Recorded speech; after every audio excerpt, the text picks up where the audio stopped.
Hey, how you doing everybody? My name is Mr. Rich. Today we're going to be going over commercial applications. We are on Unit 1, Day 1. You can reach me at my phone number here and my email. This is EL150. So the objectives: identify special wiring and dimming systems. Lab equipment: 3 4S boxes, 2 single gang covers, and 1 round ring cover. Tools: we need MC cutters, wire strippers, screwdriver set, power drill, and lineman pliers. The materials we're gonna need: minimum 3 feet of 14.2 MC, 14.3 MC, and 10 yellow wire nuts, 8 sheet metal screws, 3-way dimmer set, and 1 luminaire. So now here we have a 3-way. This is 3-way. We have switch A and switch B, and this is our load. So we're gonna go over to the bay, and we're gonna see how we wired this circuit schematic over here. Now, first we're gonna explain how this works. So here you have line coming in to your common. The common is your power input. This is your load, the common here on your switch B. These represent traveler wires. It's a matching game. So if you're using red wire on the bottom left terminal, that's going to go to the red wire of the bottom left terminal on your switch B. Similarly, switch A, bottom right, goes to bottom right. That's the only difference, is your commons.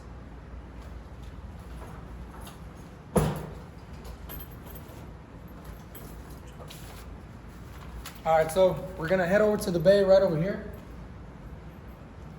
and we're gonna explain our system. Okay.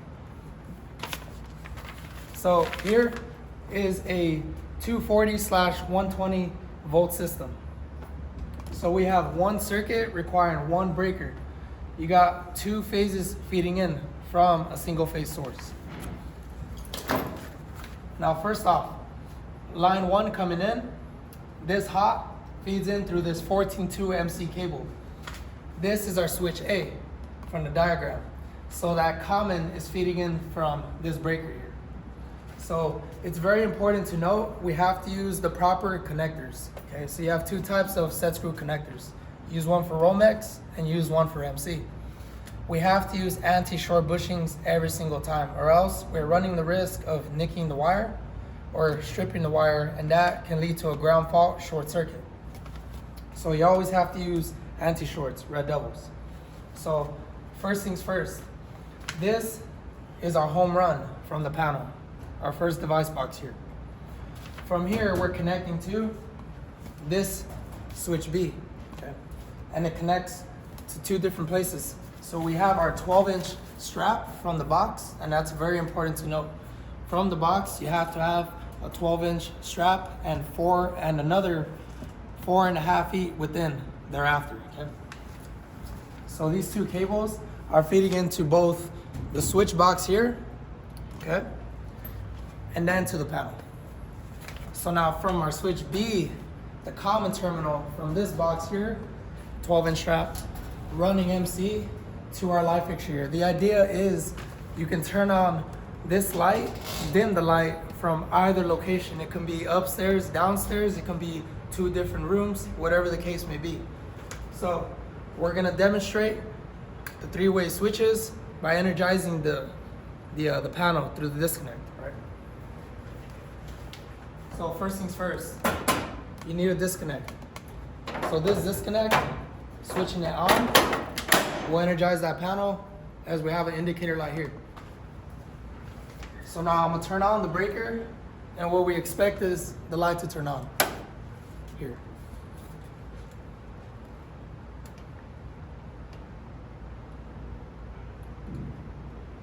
There we have it. I'm in one room over here or downstairs, and I can dim this light from one location, and I'll say I move to a different location, another room, I can dim this light from that room. Just like that. In addition, I can turn on and turn off the light from either location. On, off, or on, and then off. So let's do kind of a rundown of what we did here. So our three-way switches, you feed in the power in to that common, okay? From there, you have to use traveler wires. Bottom left, bottom right screw are your travelers. Those match the switch B over here, okay? You do your runs to this box, and then from here to the panel.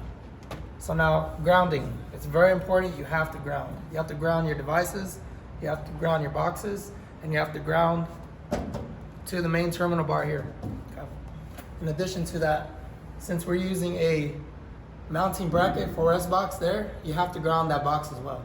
So it's very important that you have to use anti-shorts and the proper connectors for every box that you're using. Okay. In addition to that, we have to make sure that we de-energize the panel. Make sure your breakers are off for safety. Open both boxes. So now we're gonna demonstrate opening both boxes, okay?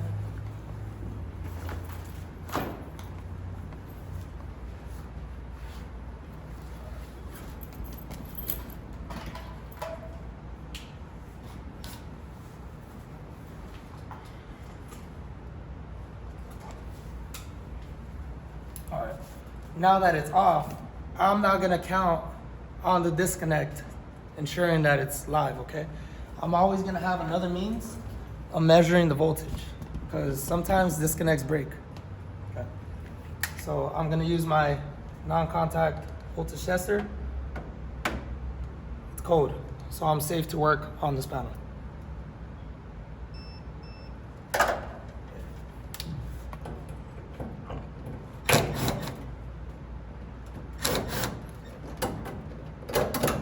All right, so now if we zoom in over here, we can see that the common terminal feeds in directly to our circuit breaker here.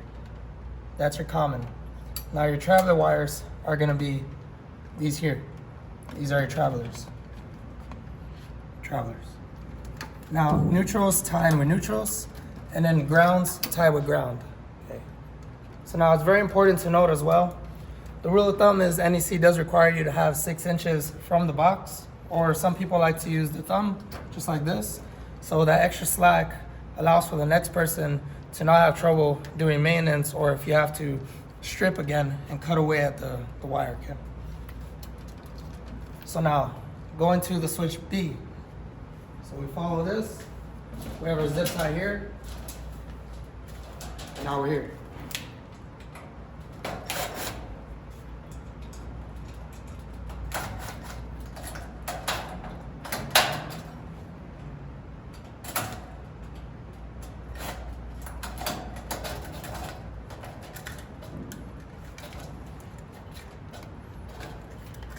All right, so here's our second switch. Okay. I'm gonna have to repair that. So what happened here is one of the wires came out, and it happens. So it's up to us to repair that. It just ripped right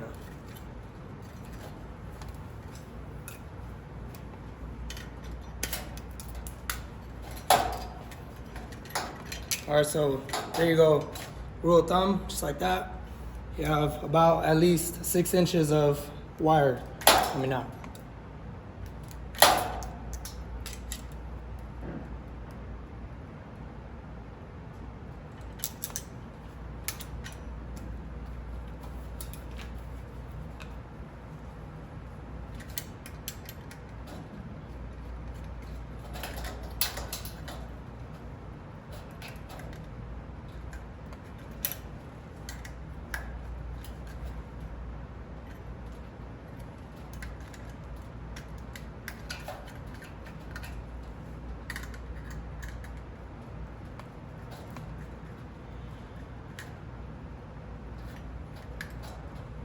Easy day. Okay. So there we go. Sometimes that happens. All right, so common feeding in to the bottom right screw. The black screw, that's your common. Okay. So under switch B, this is going to your load. That's the only key difference. So that's going to your luminaire. That's a luminaire. It's in both keyless fixture and bulb. So now the other two wires are your traveler wires. Neutrals is very important yeah, neutrals all tied together. However, if they're separate circuits, you have to designate those neutrals as such. So whatever circuit those neutrals are using up, those tie together. So if I had outlets to a different breaker, those neutrals have to tie together, and I cannot tie those to a different circuit breaker. Okay, it's good practice. So now grounds remains the same. You have to ground your boxes and devices. Okay.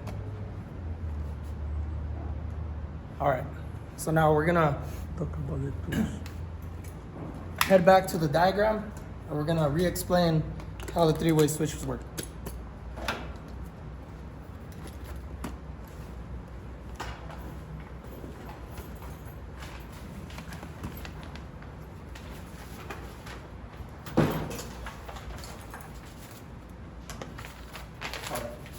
So we have line in here feeding into the common of switch A. From here we have two traveler wires feeding into switch B, and then we have the common going to the load.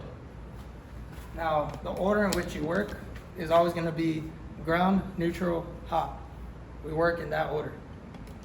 And for troubleshooting, working backwards, it's hot, neutral, and ground. So now, a couple of code, okay? 12-inch straps from the box, minimum, you have to have. In addition to that, try to have 6 minimum of wire coming out of the box so that you have a good amount of wire to play with. Some places, some people like to do 8, that's fine too.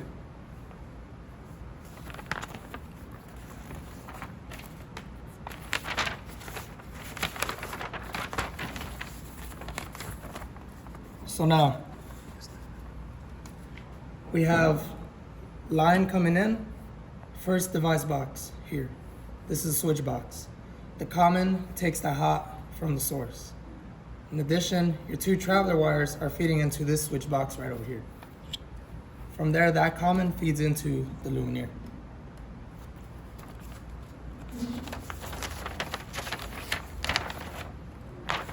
So now to summarize everything.